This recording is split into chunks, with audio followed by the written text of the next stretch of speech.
Okay, very good.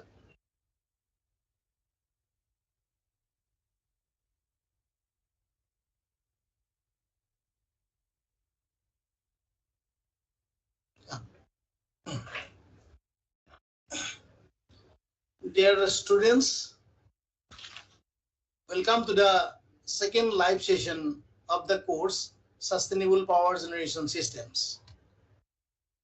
So, in these live sessions, I will highlight some of the key points what we have discussed in the modules 5 to 11. So, in module 5, hydropower generation was discussed.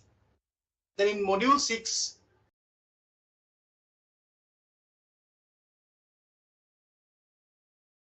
discussed.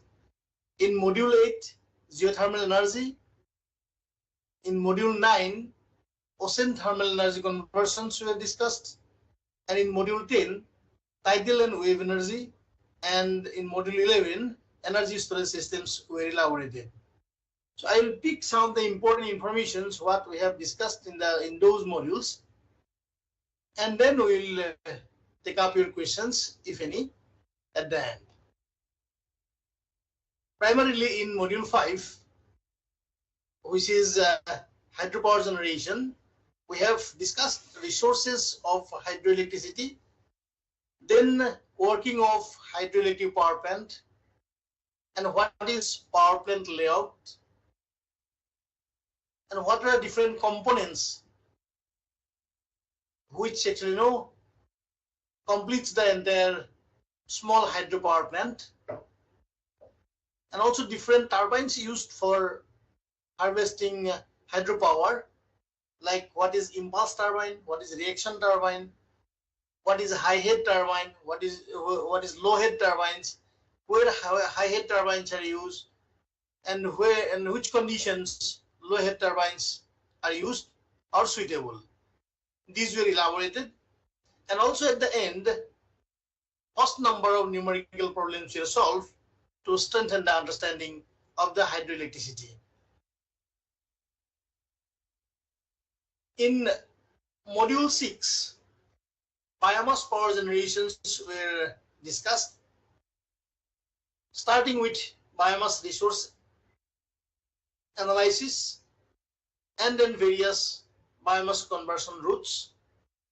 Like if we have organic waste, then how we can treat those waste for energy generation, and what kind of processes to be used. So all those processes were elaborated extensively.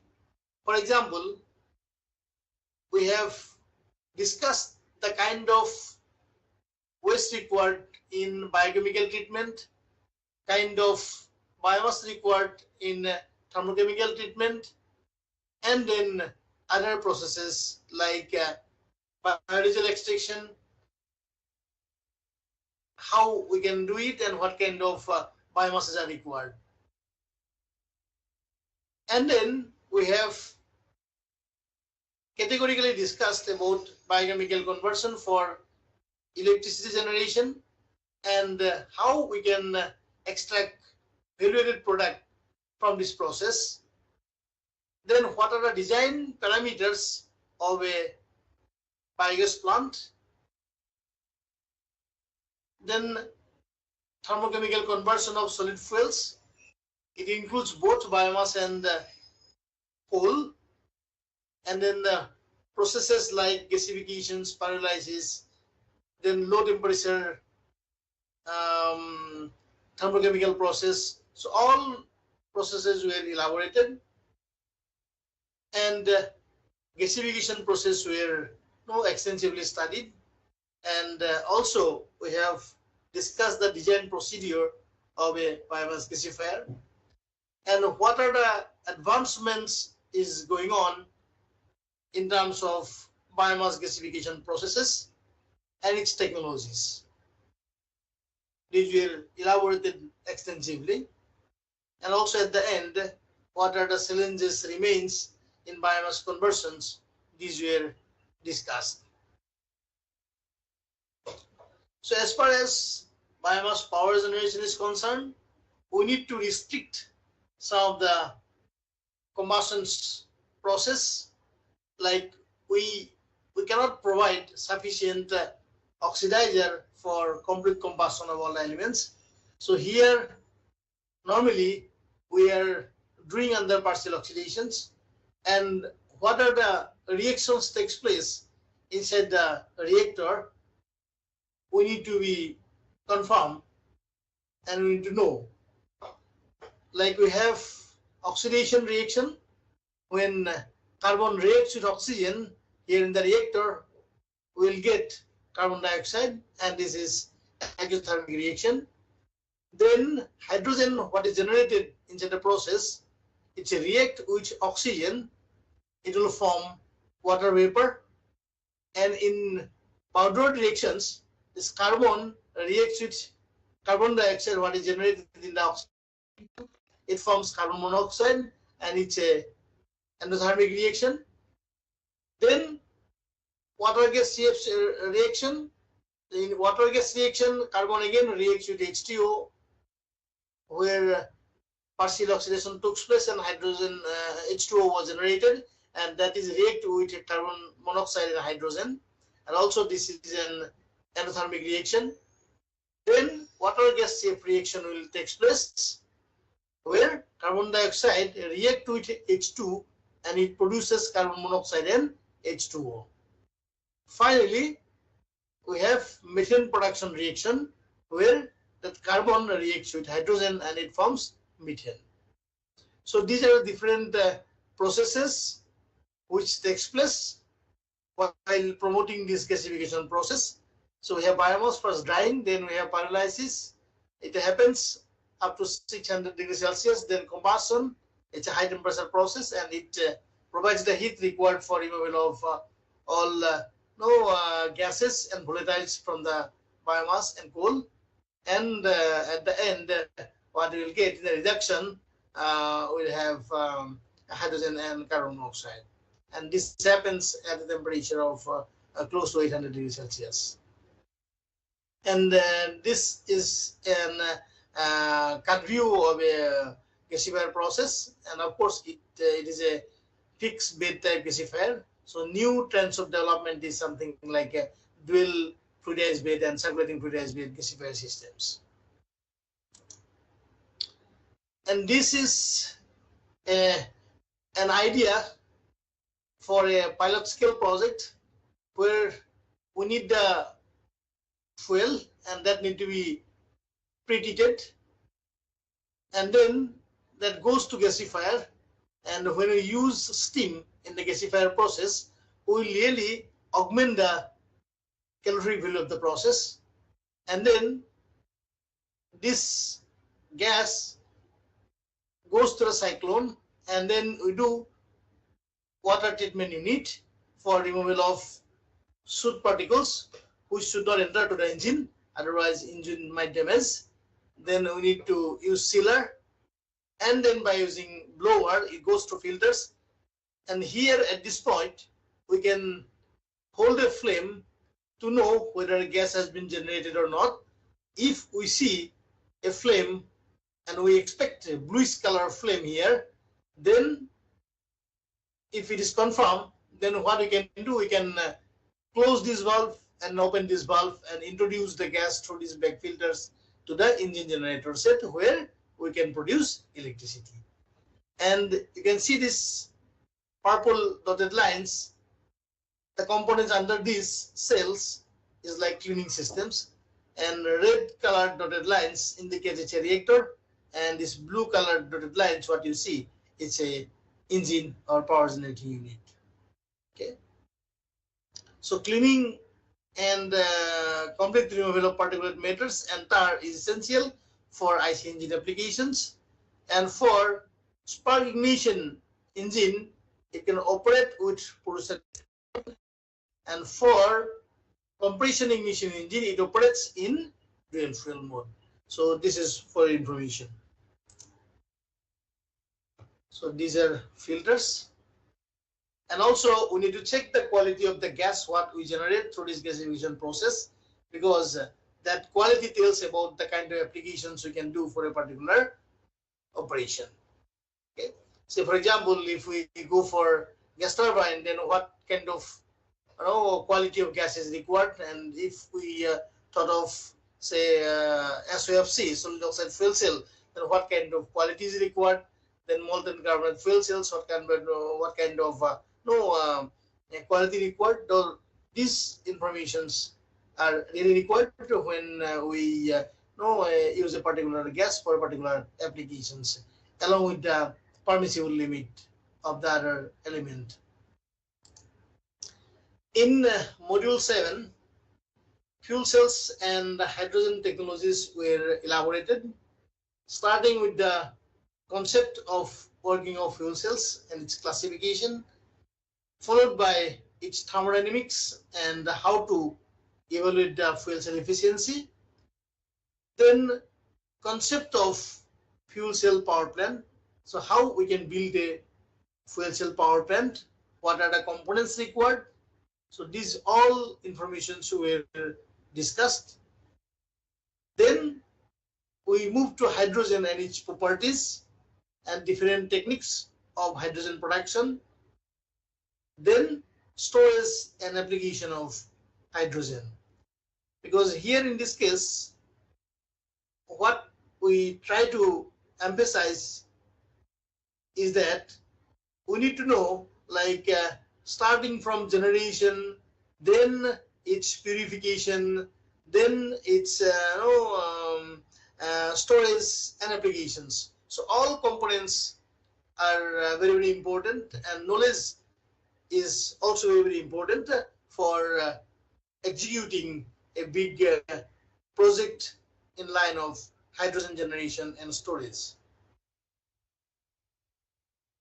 And in module 8, geothermal energy systems were discussed, starting with fundamentals of geothermal energy. Then what are the methods and applications, and then analysis of the plant. And then we have solve numerical experiments, numerical problems to strengthen the understanding of the principles. And we gave the overall informations about the feasibility in different regions, and then how this geothermal energy can play a very important role in energy security also emphasize. Along with that, in module 9, ocean thermal energy conversion systems were discussed. That includes fundamentals in principles, and then what are the components required, and what is the current state of this technology in the global scenarios. In module 10, tidal and wave energy were discussed.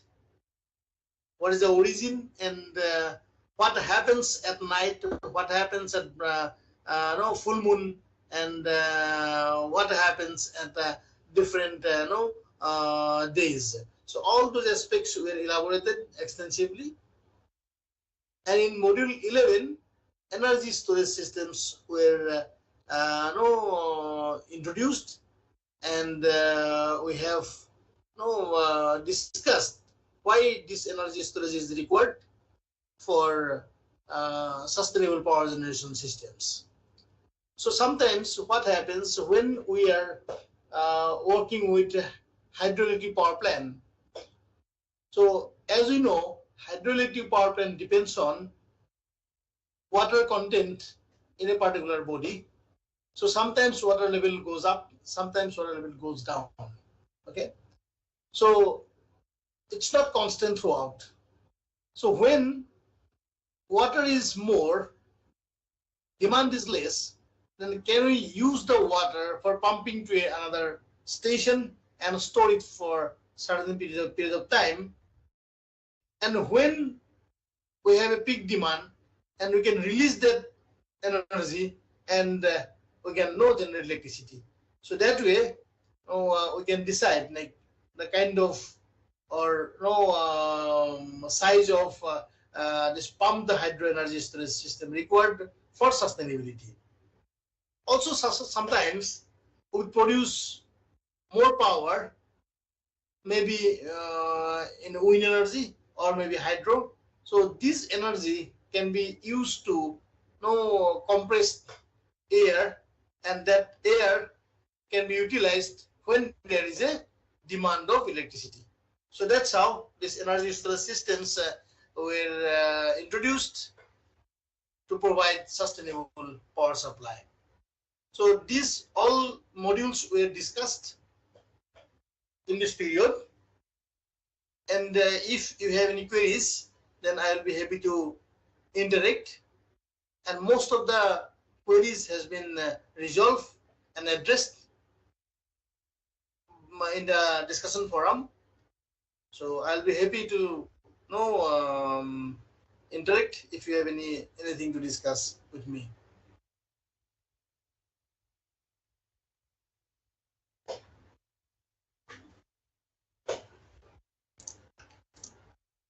So these are some of the geopressurized resources. I thought it will be interesting. So when we harvest these resources, then we get three different form of energy.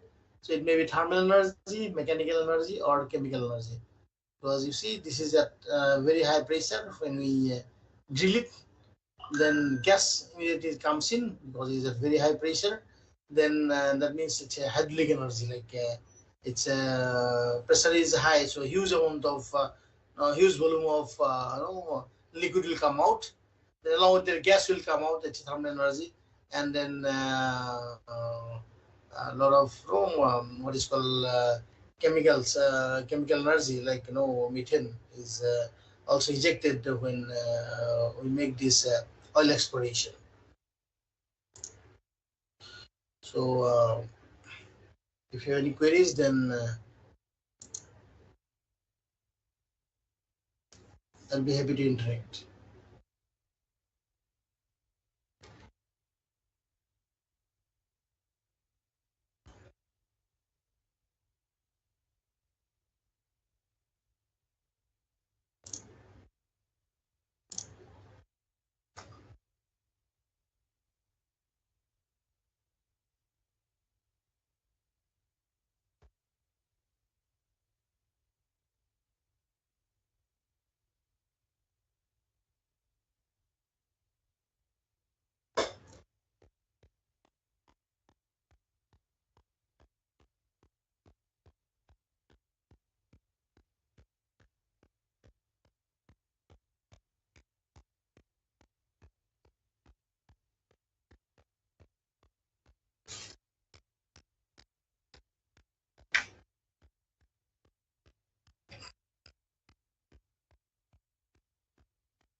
I think all the queries has been resolved in the discussion forum.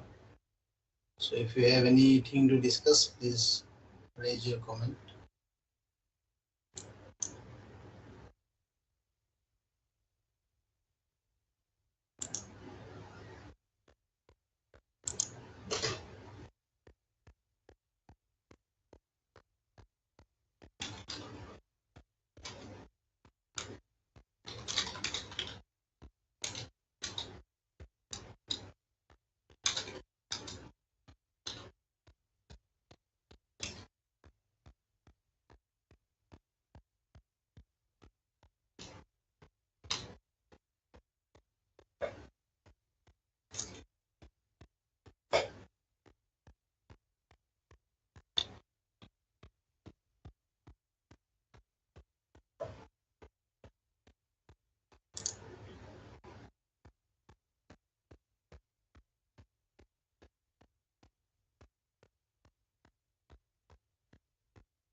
I think since no one is present and there is no questions, I think we should close it.